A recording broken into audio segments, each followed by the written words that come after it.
Sejam todos muito bem-vindos ao canal Making Off. Meu nome é Jordan Cavalcante e hoje eu entrevisto esse dublador e diretor de dublagem, José Augusto Sendin. José Augusto, tudo bem com você? Tudo bem, graças a Deus, e é muito bom estar aqui com vocês para falar um pouquinho da nossa arte maravilhosa, que é a dublagem. Eu gosto sempre de começar lembrando alguns dos personagens mais lembrados do nosso convidado. Vou fazer uma listinha aqui e você fica à vontade se quiser adicionar mais algum. Você fez o Capitão Raymond Holt, do Brooklyn Nine-Nine, o Soldado 76 do Overwatch, você fez também o Ned Stark do Game of Thrones, também o Apu e o Kent Brookman dos Simpsons. Enfim, são diversos personagens muito legais, bem marcantes. O Doug Dimmadome também, do Padrinhos Mágicos, e também o Darkseid na maioria das animações da Liga da Justiça. Quer lembrar mais algum? Rapaz, olha, eu acho que você lembra bastante. Agora, tem também o comandante William Riker, de Jornada nas Estrelas, Nova Geração, Star Trek, o comandante Chakotay, de Star Trek Voyager, e aí a gente vai... São 30 na dublagem brasileira, então com certeza tem coisas que eu esqueci. Sim. Arquivo X, eu fazia o irmão da Scully. Tem muita coisa. Tem muita coisa, então já convido a você que está assistindo, comenta aqui seu personagem favorito, mas não esquece de deixar o like, compartilhar e se é novo por aqui, se inscreve, pois ajuda bastante. Aquela primeira pergunta básica, como foi o teu início na dublagem, como é que essa arte entrou na tua vida? Em 1981 eu comecei a fazer teatro. E aí o teatro é uma coisa maravilhosa. O palco é uma grande escola, onde nós aprendemos a passar mensagens com a voz, com o corpo, com o olhar. Comecei no teatro. Fiz alguns filmes com a Tezuka Yamazaki, com o Walter Lima Jr., com o José Joffre, com o saudoso Cécio Thierry, grande amigo, muito querido. E aí, 10 anos depois, em 1991, eu descobri a dublagem. Eu já tinha muita vontade de fazer dublagem, eu tinha uma curiosidade muito grande nisso. E apareceu um curso, um dos primeiros cursos de dublagem que eu me lembre. Foi na antiga TV Tupi, né? E lá eu encontrei meus atuais colegas de trabalho. Vários me ensinaram a dublar, me passaram a técnica da dublagem. Sumara Luiz, Márcio Simões, querido amigo, Hamilton Ricardo, que já foi dublar nos estúdios lá de cima. Muita gente querida. E aí se tornaram colegas de trabalho, ou seja, eu me tornei colega de trabalho deles, né? E a dublagem começou assim. E aí foi indo, fui contratado da VTI, com carteira, quando ainda se contratava com carteira assinada, da VTI e da Herbert Richards, fui contratado ao mesmo tempo das duas. As outras não estavam contratando tanta gente assim. Então, foi assim que eu comecei na dublagem. Isso daí foi em 1991. Você lembra do seu primeiríssimo personagem com nome? A gente sabe que os dubladores começam com pontinhas e tal, mas aquele que fez uma série, seja um protagonista, lembra do primeiro com nome marcante assim? Olha, não lembro. Eu lembro da minha primeira dublagem. Foi feita com o Jorge Ramos dirigindo, na antiga Delarte, quando era no Catumbi, ainda no Rio de Janeiro. Jorge Ramos é uma pessoa muito querida também, Sim. Grande amigo meu, que fazia chamadas de cinema. A Fox Filmes do Brasil orgulhosamente apresenta, né? E aí eu já tinha feito curso de dublagem, fazia teatro final de semana e trabalhava com informática no meio da semana. E nisso daí eu conseguia, no meio da semana, pedir licença para ir. Não, eu vou trabalhar em casa e fugia para o estúdio. Chegando lá, eu assistia, porque antigamente tinha isso, nós tínhamos a possibilidade de assistir os colegas, né? Os dubladores antigos, trabalhando. E isso é uma grande coisa, por quê? A gente aprende muito vendo na prática como é que a coisa funciona. Continuo aprendendo até hoje. E nisso daí eu estava lá assistindo os colegas dublando, né? Todo mundo dublava junto, né? Todo mundo dentro do estúdio. E aí o Jorge Ramos chegou lá e falou assim: José Augusto, vai ali e faz aquele personagem. Aí eu, tá. Eu levantei, fui até a bancada sozinho, com todo mundo me olhando, e eu fiz o personagem. Parece que a interpretação foi boa, ficou em sincronismo, tudo certinho. E ele falou, muito bem, muito bem. E sentei, né? Eu não podia gravar, porque eu não estava escalado. No dia seguinte, eu já estava escalado. E, a partir disso, ele me escalava para praticamente todos os filmes. Os outros colegas, que eram diretores da Delarte, também me escalavam. E aí, da Delarte, eu passei para a Cinevídeo, levado por um colega também. Por quê? Como é que acontece isso na dublagem? Você está dublador numa casa, mas está diretor em outra casa. E aí vocês vão dublar juntos. Pô, gostei da sua voz, do seu timbre, da sua interpretação. Eu vou dirigir um filme, vou colocar você no filme. E aí você passa para outro estúdio. E aí daquilo ali acontece a mesma coisa e passa para outro estúdio. Nisso daí todos os diretores de dublagem começam a conhecer você, se tornam colegas seus de bancada e de direção, né? E a dublagem funciona assim, praticamente. Uhum. E foi assim que eu comecei. Agora, o primeiro nome do primeiro personagem... Essa vai ficar devendo, né? Eu fico devendo até para mim, eu não lembro. Inclusive, tem uma coisa interessante.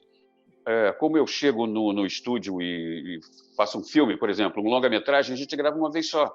Por exemplo, A Guerra dos Mundos, com o Tom Cruise, do Steven Spielberg. O Steven Spielberg, ele mesmo escolheu a voz de todo mundo. E eu fiz o mecânico, fiz o teste, ele escolheu a minha voz. Quer dizer, mas eu fiz uma vez só. Eu lembro disso por causa desse negócio do Steven Spielberg escolher a gente, né? O que houve? O carro morreu? Todos eles. Nada funciona, olha só. O motor de arranque torrou. Caiu um raio nele? Nem chegou perto. Eu achei que se trocasse você... Faz ideia do que aconteceu? Vou procurar descobrir. Tenta trocar o circuito da bateria, deve ter O torrado. circuito? Torrou. Eu não disse. O circuito da bateria. Agora, séries. Séries a gente faz sempre, então é mais fácil de lembrar, né? Como os Simpsons, como Brooklyn Nine-Nine, como Star Trek, como Arquivo X, como... Tem muita coisa. Uma característica marcante sua é porque sua voz chama bastante atenção. Você tem uma voz bonita e existe um certo impressão mito. sua! Existe um certo mito que para ser dublador tem que ter a voz bonita. Inclusive, às vezes a pessoa tem a voz bonita e vocês, olha só, você bem que poderia ser locutor, dublador e tal. Não precisa ter a voz bonita para ser dublador, mas se tiver já é um bônus bacana, né? A voz bonita, se alguém fala que eu tenho a voz bonita, eu agradeço, lógico, tá? A gente não costuma gostar da nossa voz sendo gravada. Por quê? Ninguém ouve a voz vindo de fora. A gente não ouve a nossa voz vindo pelos ouvidos. A gente ouve a nossa voz vindo de dentro. Então, qualquer pessoa que ouve a voz de um gravador, de um outro lugar que não seja dentro de si mesmo, acha estranho. Sim. Eu sempre achei minha voz estranha. Sempre. Mas ainda bem que me pagam para falar. Aí eu falo e pronto. Não reclamo, não discuto, não debato. Mas não é preciso ter a voz bonita. Olha só, quando a gente está andando no meio da rua, dentro de casa, na nossa vizinhança, no nosso condomínio, todas as pessoas têm vozes diferentes. Todo mundo tem a sua característica. Então, na dublagem, o que é a dublagem? Nós dublamos filmes que têm pessoas normais, têm pessoas comuns. Não são pessoas que falam o tempo todo assim, dessa maneira. Não, são pessoas normais que falam tranquilamente, naturalmente. Então, nós precisamos de todo tipo de voz. Todo tipo de voz. Agora, dicção é uma coisa importante, muito importante. No caso da dublagem, por que o dublador tem que ter o registro profissional de ator? Porque tem que ser um trabalho de ator, é uma especialização do trabalho de ator. Não são todos os atores que conseguem dublar, não são. Agora, todos os dubladores conseguem atuar. Por quê? É um exercício que a gente faz o tempo todo. Você entra no estúdio, faz uma coisa, saiu do estúdio, entra em outro, já faz outra coisa. Ainda mais nesse tempo de gravação remota, é questão de nem sair de um estúdio e entrar em outro. Desligou de um, já liga no outro, entendeu? Então, você tem que ser rápido.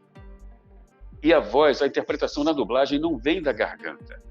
Ela vem do corpo inteiro. Você se mexe na frente da bancada.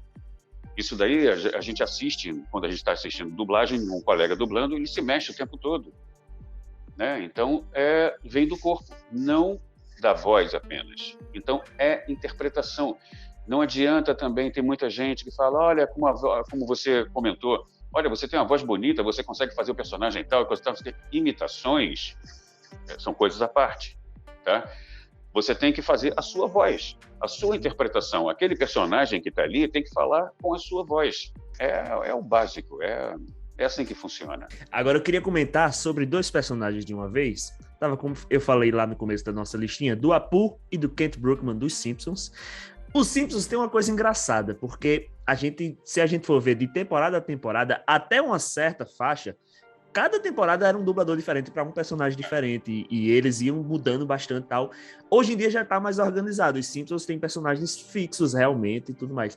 Mas houve um tempo na dublagem que era meio perdido esse negócio de personagens mais fixos, tudo mais e tal. Os Simpsons sofreu com isso, não foi? No caso dos Simpsons, particularmente, o que acontecia era o seguinte, nos filmes, inclusive nos filmes dublados em São Paulo, ainda é assim, ainda acontece isso. No Rio de Janeiro, não acontece mais. Existia um pagamento para os protagonistas e um pagamento para os coadjuvantes. Ou seja, os protagonistas ganhavam mais. E todos os personagens dos Simpsons são protagonistas.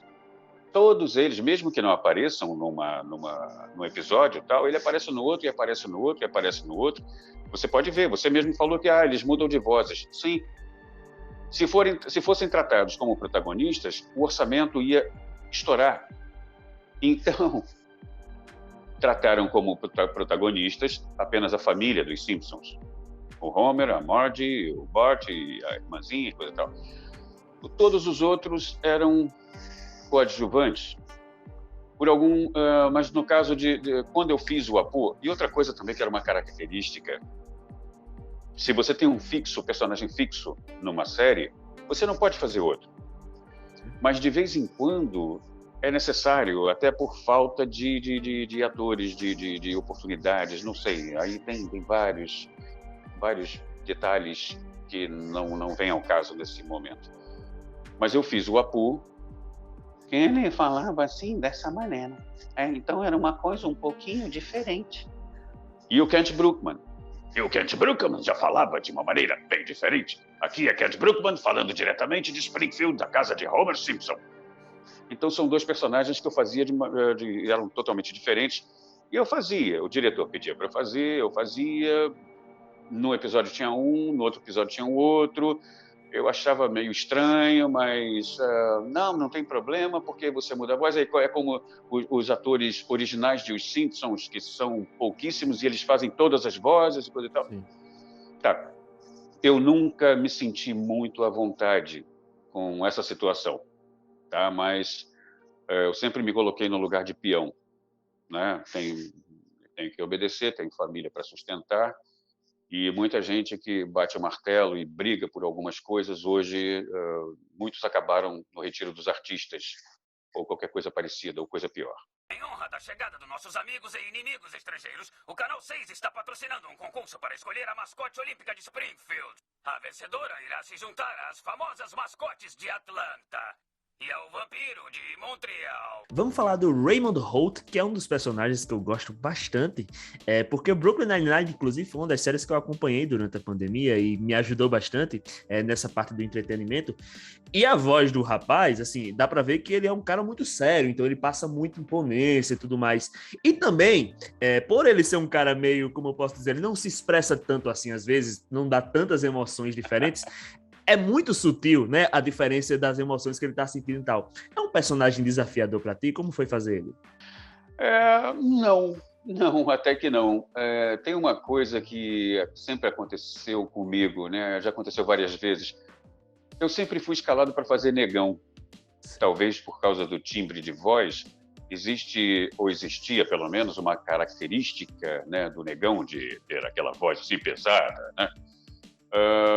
Hoje não tem mais, e é uma coisa fantasiosa daquela época. E aí pediram teste para o André Brauger, né, que é o que é o que faz o Capitão Raymond Holt. E aí eu fiz o teste e passei. E ele faz um tipo de comédia muito interessante, que é uma comédia séria, né? Ele é um comediante sério. E ele sempre fez filmes sérios. Ele era um comandante, ele era um capitão, sempre no comando, ou era um vilão. E eu acho que esse é o primeiro trabalho dele em termos de comédia. E o cara é bom demais, o cara é muito bom. E eu fui indo junto com ele. Sim. É divertido de fazer também? Muito, muito, porque a gente ri muito no estúdio. Tá? A gente está gravando assim, de repente acontecem umas coisas muito loucas e a gente ri. Então, se torna divertido. A dublagem é um trabalho que a gente se diverte. Uma coisa que eu sempre falei quando eu dei aula de dublagem, eu sempre falava para os alunos, se você não se diverte na frente da bancada, na frente do microfone, então você está no lugar errado. A dublagem te permite se divertir. É um trabalho que vicia, é um trabalho que você faz com alegria. Você se diverte. É divertido. Se você não estiver se divertindo, você está no lugar errado. Aqui temos 3 casos com papelada bagunçada. Aqui tem 2 fotos. Uma é do seu armário e a outra é de um lixão nas Filipinas. Você, por acaso, sabe qual é qual? Essa é do lixão. Ambas são do seu armário. Agora, o Brooklyn Nine-Nine tem uma coisa interessante, que os personagens meio que seguem alguns arquétipos, né? Tem o cara mais sério, tem o palhaço mais brincalhão, tem aquela pessoa mais sisuda que ninguém mexe, tem a pessoa mais organizada que quando sai um pouco da desordem e tal. Na dublagem tem esses arquétipos também? O dublador que é mais brincalhão, o dublador que é mais sério, vamos trabalhar e tudo mais e tal. Aquele que é mais sisudo, tem isso também? E você se encaixa em algum arquétipo? Tem. Na dublagem tem. Nós somos atores e somos pessoas. Num grupo de pessoas sempre tem isso, né? Tem um mais brincalhão, tem o que reclama mais, tem aquele sisudo, tem o chefão, tem o pensador, tem o hippie, tem o doidão, o doidinho, tem tudo quanto é jeito. Então, dependendo também da característica da pessoa, por exemplo, se eu estou dirigindo um filme e tem alguém que seja histriônico, que seja engraçado, que seja muito ativo, eu não vou chamar um cara que normalmente fale assim, entendeu? Porque eu vou dar um tiro no meu pé. Então, nós escalamos as pessoas dependendo também do que a pessoa pode dar. E nós temos vários tipos, temos os bom caráter, temos os mau caráter. Tem, como em todo grupo, tem. A dublagem é um grupo pequenininho, todos são muito próximos, então todos os tipos de caráteres, de personalidades estão muito próximos. De vez em quando é meio complicado, né? Mas a gente tendo paciência e amor no coração, a gente consegue fazer tudo funcionar direito. Quero falar do Ned Stark agora, porque o Game of Thrones foi um grande estouro. Se não me engano, chegou a ser anunciado como a série mais assistida da história. E o seu personagem, ele meio que era protagonista, mas de repente morreu. E aí eu queria saber se pra ti foi uma surpresa e, de certa forma, decepciona pegar um personagem tão importante no começo da primeira temporada, morreu, e depois saber que a série fez um sucesso enorme. Olha, o Game of Thrones, ele era surpreendente. Ele me surpreendeu em todas as fases. Eu dirigia as primeiras 5 temporadas de Game of Thrones. E eu recebia os vídeos ainda na qualidade de chroma key, sem a pós-produção. Então, por exemplo, tinha personagem com um cavalo assim, sabe, lá atrás passando um carro numa estrada, que foi retirado depois da pós-produção. Era uma produção maravilhosa, e a pós-produção de Game of Thrones é uma coisa incrível mesmo, extraordinária. E uma coisa que aconteceu especificamente em Game of Thrones é que quando a gente vai dirigir um filme, quando a gente recebe um filme, esse filme já é colocado, já é registrado, por exemplo, no site IMDb, já é registrado lá. Então, o que a gente faz? A gente corre no site, vê quais são os personagens. No caso de uma série, vê se eles entram de novo nos outros episódios, para a gente poder escalar as pessoas certas para não ter problema, né? No caso de Game of Thrones, eu não tive isso. Game of Thrones era segredo total. O mundo inteiro iria assistir Game of Thrones ao mesmo tempo. Então, nós assinávamos um contrato de confidencialidade ferrenho, muito completo, e não podíamos falar nada, nem tirar fotos, nada. Então, eu não conhecia os personagens. Eu assistia, eu recebia de 2 em 2 episódios. O que eu tinha que fazer? Assistir os 2 episódios e ver se entravam. Isso daí já me derrubava, porque Game of Thrones até nisso era surpreendente.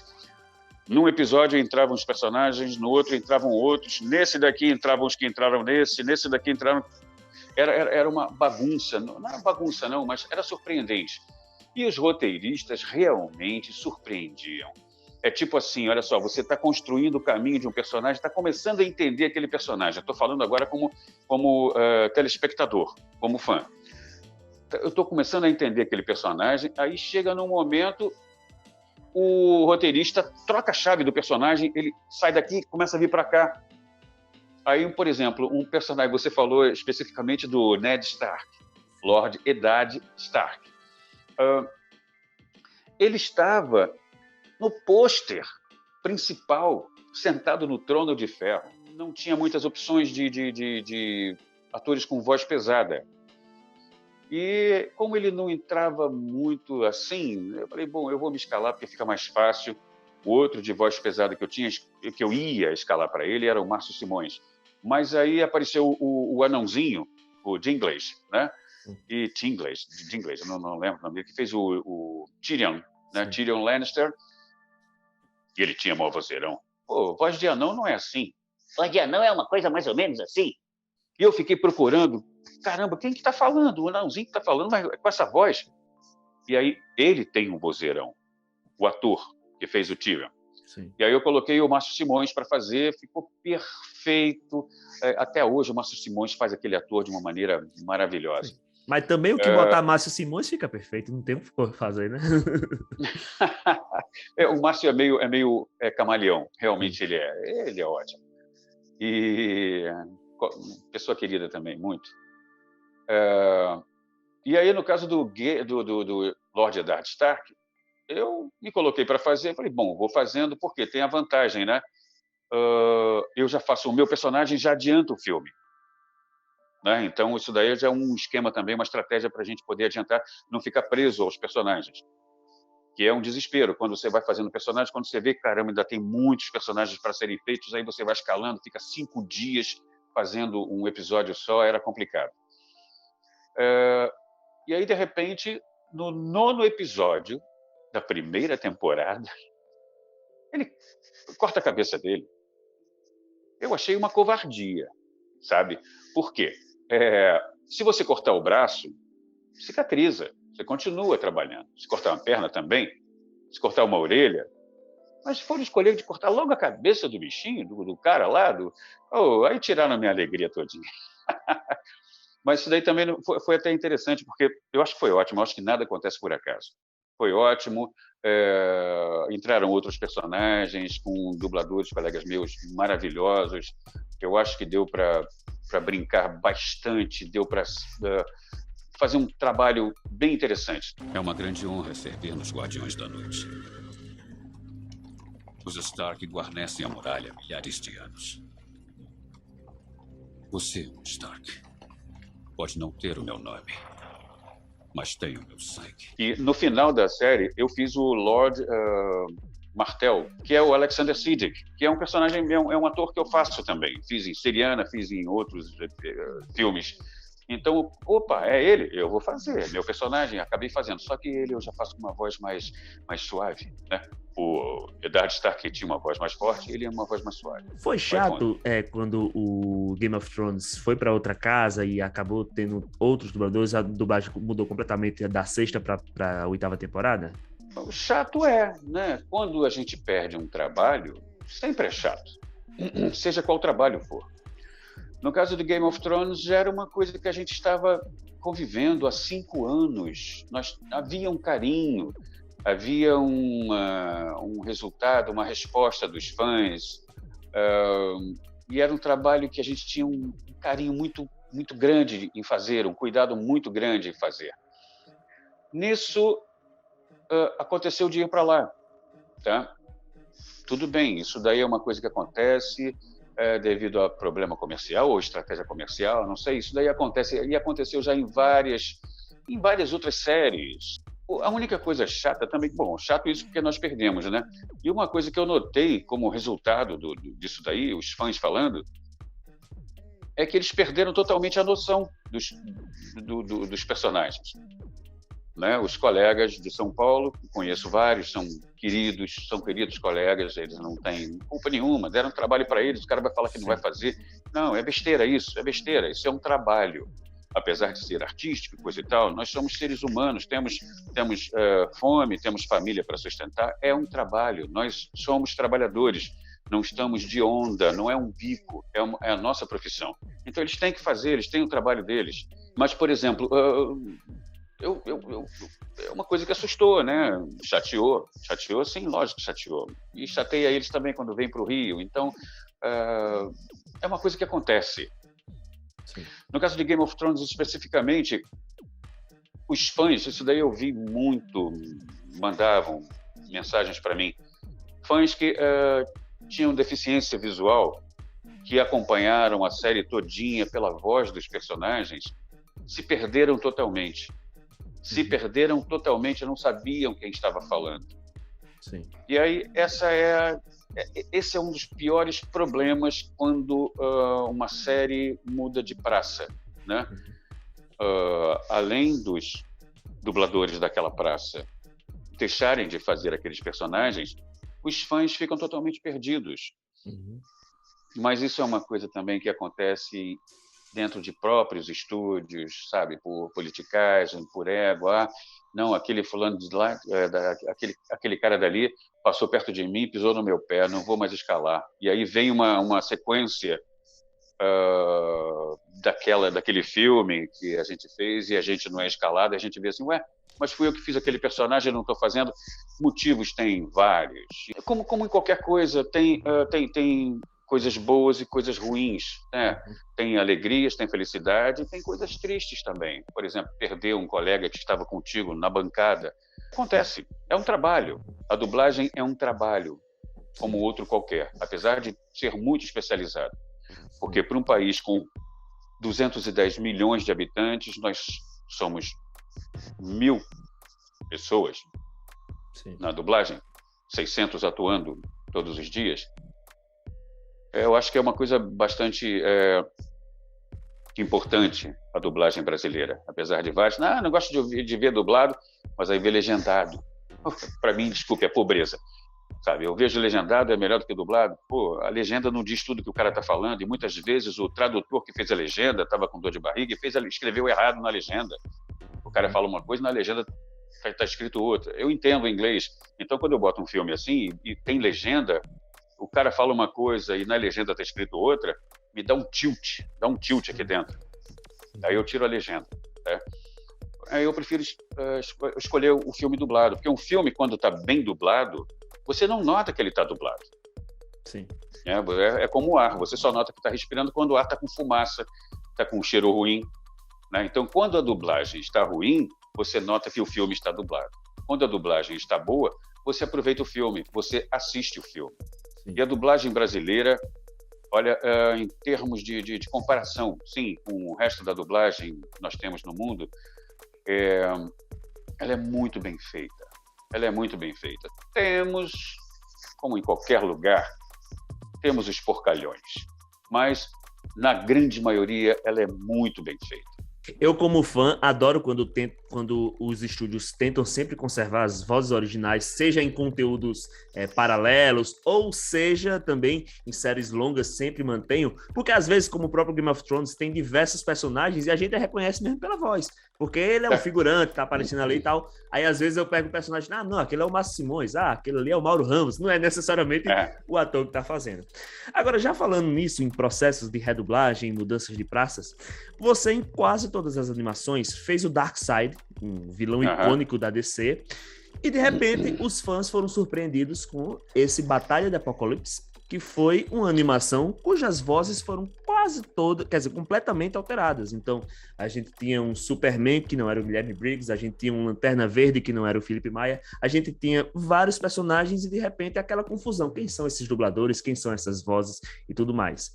Mas acontece que os fãs criticaram e o Batalha de Apocalipse passou por uma redublagem, também conservando agora as vozes originais, você como Darkseid, bem como todo o elenco. Aí eu queria fazer duas perguntas em uma. A primeira é o seguinte: quando isso acontece, você vê um personagem meio que seu e está sendo mal dublado, mal representado, tal, por outra pessoa, bate também uma coisa meio chata, meio triste. E também, quando os fãs fazem o clamor pela volta da dublagem original, já é uma forma de prestigiar seu trabalho. Você também se sente bem com isso? É como se fosse um elogio? Aí a gente volta àquela velha história do trabalho, né, que você faz, que de repente foi... Você não fez aquele trabalho, não te chamaram para fazer aquele trabalho. Aí você fica normalmente pensando, será que não trabalho direito? Será que eu fiz alguma coisa errada para aquela pessoa? A gente fica sempre pensando nisso, né? Mas nesse caso, especificamente desse desenho animado, é que houve realmente uma confusão do estúdio que pegou esse desenho para fazer. Mas o que eu achei muito bom, que eu achei muito legal mesmo, que normalmente não acontece, é o estúdio voltar atrás e redublar com as vozes originais. Isso, o estúdio está de parabéns mesmo, de verdade. Chama-se matriz da agonia. Estímulo neural direto nos receptores de dor. Todos eles. Imagine a pior dor que já sentiu na vida, vezes 1000. Agora imagine essa dor contínua, eterna. Um lapso meu. Você não precisa imaginar. Nós trabalhamos para os fãs. Pelo menos antigamente, a gente trabalhava para os fãs. Star Trek, por exemplo, nós tínhamos uma consultoria de grupos de trackers. Eles sabiam os nomes técnicos dos aparelhos, dos raios, dos personagens, dos seres, dos extraterrestres, sei lá, dos alienígenas, e nós nos reportávamos a eles. Por quê? Nós estávamos fazendo para eles. Hoje, nós trabalhamos para o dono do filme. Então, o dono do filme faz um filme com aqueles atores que, sou eu que dublo aquele ator ali. Mas aí o cara, não, eu quero outra pessoa. Por quê? Não tem motivo. Não tem motivo. É porque o cara é dono do filme, entendeu? Então, eu que quero fazer. Aí, normalmente, faz teste. E acontece. Isso acontece. Nós nos acostumamos com isso. Nós somos profissionais, nós fazemos um trabalho profissional. É a nossa profissão. Então, não podemos ficar de mimimi, de briguinha por causa disso, de jeito nenhum. Se você perde aqui, você vai ganhar lá na frente, tem outro personagem, sabe? Tem sempre trabalho pra gente. E a gente vai ficando velho, a voz vai mudando, coisa e tal, a gente vai ganhando outros personagens também, não tem problema. Vamos agora para o nosso Ramo Logo.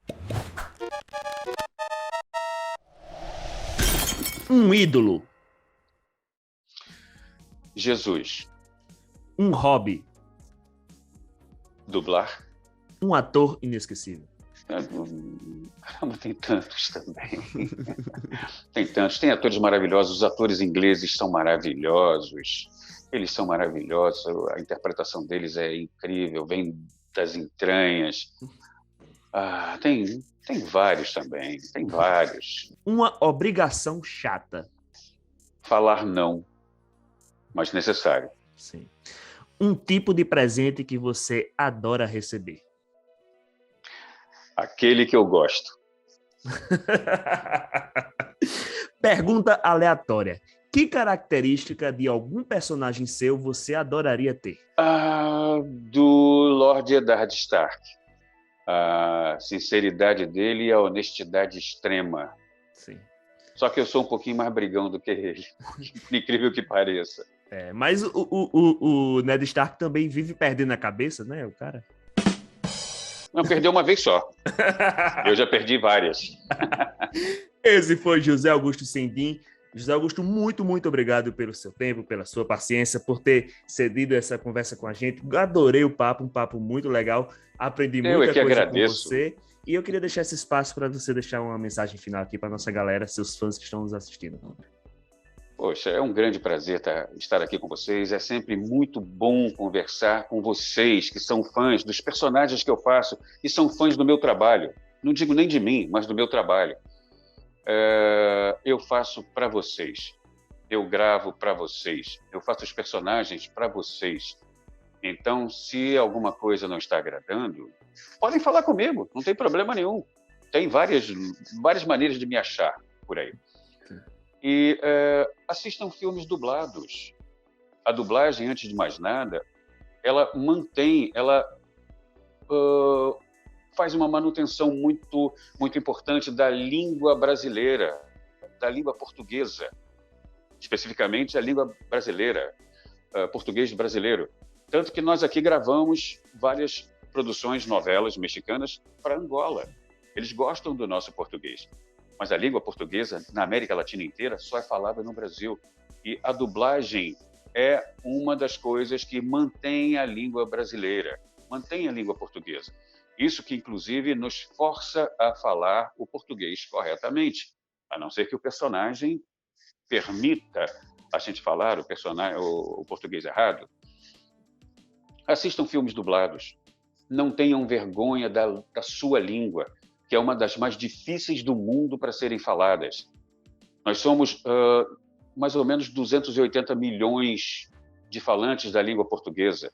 No hemisfério norte, a língua portuguesa é a terceira mais falada. No hemisfério sul, é a mais falada, é onde tem mais gente falando português. Então, goste da dublagem em português. Assista dublado. É bem feito. É um trabalho artístico um dos melhores.